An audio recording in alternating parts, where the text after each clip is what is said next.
Welcome to Buckeyes Tomorrow Morning for Friday, July 11th. I'm your host, Tom Orr. The Texas game in 50 days, the game against Michigan in 141 days. If you're planning your next event, make it unforgettable with Grateful Griddle, Columbus's favorite food truck, serving up smash burgers, gourmet sandwiches, and good vibes. Book your catering today at GratefulGriddleOH.com. Every time I do that countdown at the beginning of the shows, it's like, boy, we are actually kind of getting there towards the college football season. Saturday will be 7 weeks from the Texas game.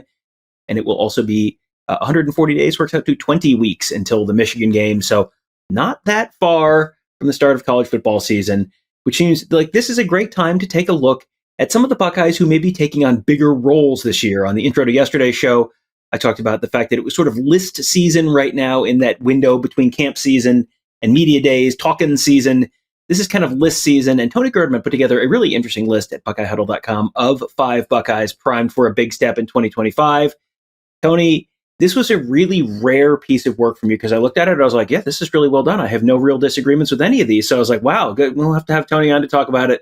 I haven't said something nice to Tony in a while, even backhanded or not. So Tony, welcome to the show. Let's talk about Brandon Inniss because he feels like a great place to start on this because, boy, Ohio State has churned out some wide receivers and he seems like could be one of the next ones to kind of follow in that path. First off, Tom, I accept your apology. But yeah, Brandon Inniss, and as I write about here, he's slated to be Ohio State's starting slot receiver. And if you are Ohio State's starting slot receiver, you can go back to like from the start of the Urban Meyer era, basically. But if you go back to when Ryan Day shows up in 2017, that starting slot receivers averaged 65 catches for 911 yards and 8 touchdowns. And that's including a year where Emeka Egbuka was injured basically for most of the year. That's including COVID. So in normal years, this is a 1,000-yard receiver. Now, I'm not saying that Brandon Inniss is going to be a 1,000-yard receiver, but he came into this season with 15 career receptions. So I think you're going to see, 3 times that. I think is maybe a fair bet for him because let's not forget, he's a former 5-star guy and he's waited his turn behind Emeka Egbuka, and now I would expect him to perform pretty well.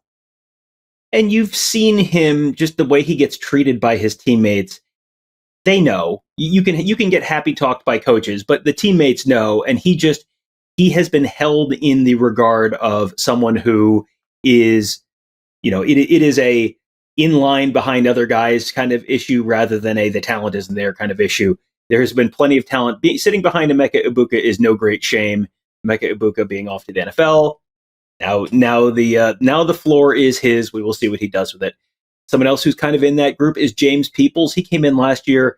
There was a lot of optimism around him very early last year, but he was behind Travion Henderson and Quinshon Judkins, who both stayed pretty healthy throughout the course of the year and split carries. And so James Peoples kind of had to wait his turn. But when you saw him, you can already kind of see it, and you could also kind of see it this spring too.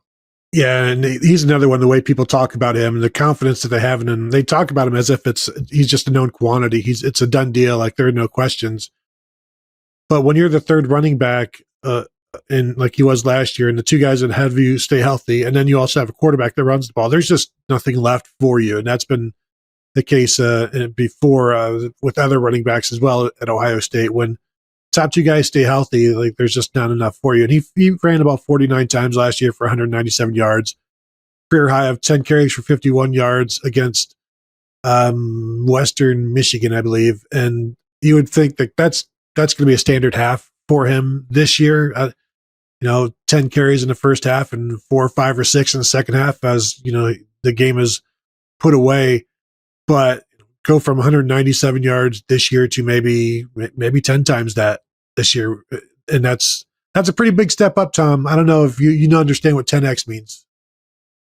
197 times 10 would be the second greatest season in Ohio State football history. So that would be pretty ambitious. But even if it's 5 or 6X, yeah, that gets you just about to 1,000 or a little north of 1,000. So that would be a pretty good season, and very much in alignment with what you saw out of Ohio State's running backs last year. So that's he is number 2 on this list.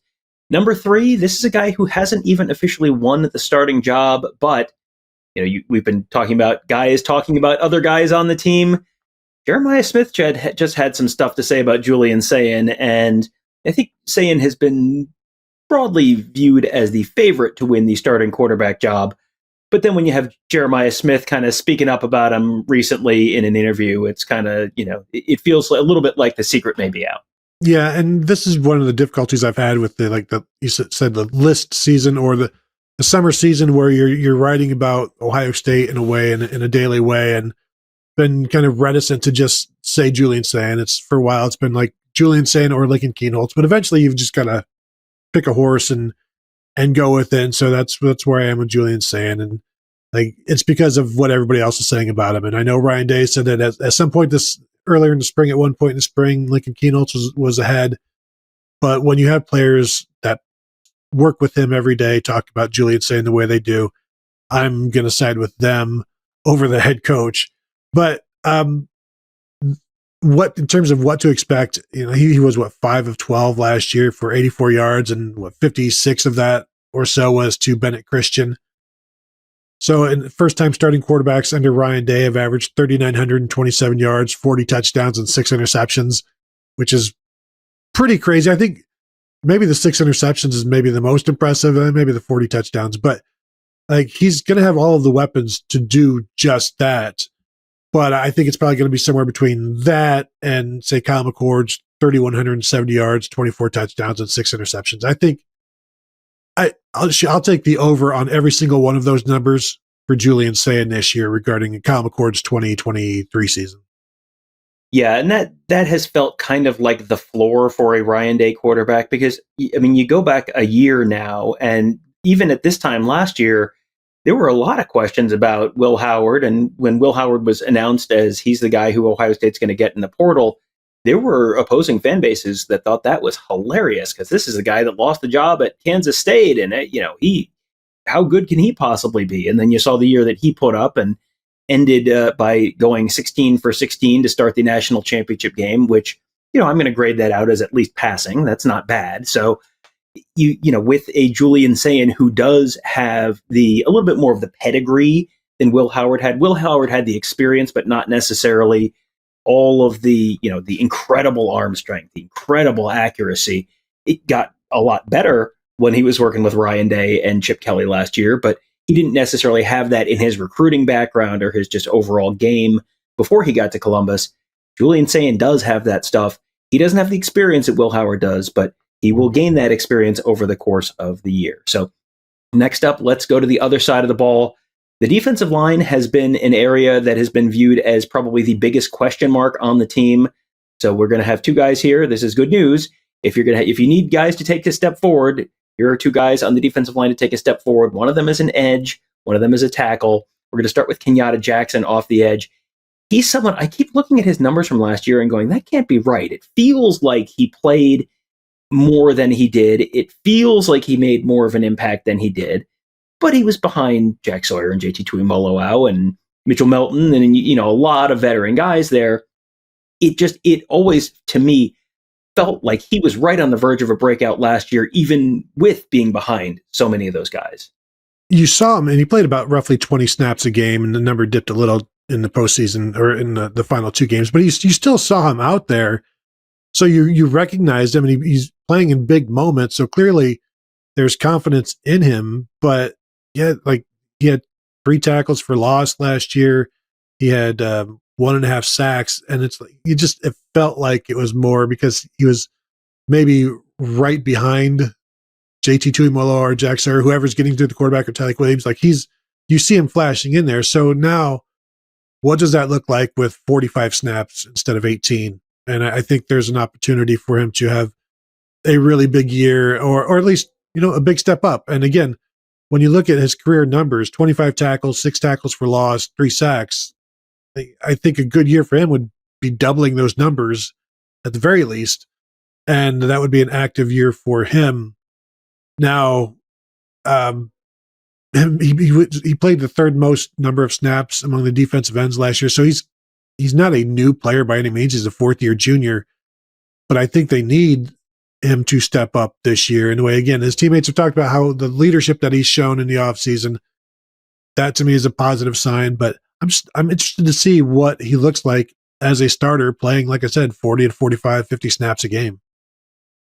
And then we're going to wrap up with the fifth guy. And this is someone who a year ago we were talking about, listen, you just got to be patient. He's buried on the depth chart at the edge, and you're not going to get on the field very much. There's a lot of talent there. There's a lot of optimism on the coaching staff about what this guy could be, but he's an edge. They're really deep. There's just, there's not a real great path to a lot of playing time there. And then partway through the season, Edric Houston was playing a ton of meaningful reps at 3-tech, and you saw him be a really impact player kind of throughout the year. And now, even through into the college football playoffs. And now with the starters from last year's team off to the NFL, Tyleik Williams, Ty Hamilton, Hero Canoe in the transfer portal to Texas. Boy, there's a lot of reps available in the middle of that defensive line. Caden McDonald can't take them all. You get the sense that this could be, a true breakout season for Edric Houston, where he goes from the guy who plays a little bit and looks pretty decent when he's doing it to the guy who's, getting circled with the telestrator on the, I was going to say on the primetime broadcast, but on the big noon broadcast, Tony, they're going to circle him with the telestrator, and then the nation will know who Edric Houston is. He played double-digit snaps in all 4 of the postseason games. And he's another one where you would see him, and it's like, okay, let's see more, because he finished with 7 tackles on the season. But what do what is a good expectation for a defensive tackle? But now, like, they need him to be a producer, an active guy, somebody that is. Again, I've mentioned Draymond Jones before, and Larry Johnson's been like, just calm down about the Draymond Jones thing, but Draymond Jones in his first year as a starter, as a redshirt freshman, was a very active defender. And can they get 30 or 40 tackles out of Edric Houston? Because if they can, then this is the kind of playmaker, disruptor, active kind of guy that can make life miserable for not just the running game, but also the passing game, because he's a natural pass rusher. So, you go from being the number 4 tackle, basically in terms of snaps last year, to he and Caden McDonald are going to be 1 and 2, one way or another. And they need him to play, again, 40 snaps and in the big games, 40 to 50 snaps in the big games. They don't need him to do that against Western Michigan or Akron or whoever, Grambling or whatever. But in those big games, when Tyleik Williams and Ty Hamilton were playing 50 snaps a game, that's Edric Houston now. And so he should be they're very confident in him. And if he's playing those number of snaps, I'm going to assume his production is going to go way up as well. Probably a safe assumption, but we'll make sure we are there for all of those games this year to check it out in person and report back to you at BuckeyeHuddle.com and YouTube.com/BuckeyeHuddle. We're going to start those conversations coming up in just over 2 weeks, just over 1 week, actually. The start of Big Ten Media Days coming up in, I think it's July 22nd, that Tuesday, Wednesday, Thursday. Buckeyes are out in Las Vegas on that first day. So are we. We will be there for that full 3 days out in Las Vegas, bringing you content about the full Big Ten. We'll have plenty about the Buckeyes especially. So make sure you join us at BuckeyeHuddle.com for all of that. Make sure you join us at YouTube.com/BuckeyeHuddle. We will have a ton of content coming up in the next week. And then, of course, while we are out in Vegas, we're going to do some live shows for you. So if you have not subscribed to our channel, make sure you are subscribed. And if you're not sure if you're getting notifications about live shows and all that, go in and click that bell. Make sure you have that bell clicked. If you haven't clicked it in a while, you may need to click it again. Sometimes the YouTube thing it forgets you've clicked it, or it stops showing you stuff after a while after you click it. So make sure you go ahead and click that bell again. Make sure you're subscribed, because we're going to have a ton of content coming for you, all from Vegas in the next week or so, and then heading into the season as well. So that will do it for today. Thank you guys all for joining us. Have a great day. We'll talk to you tomorrow.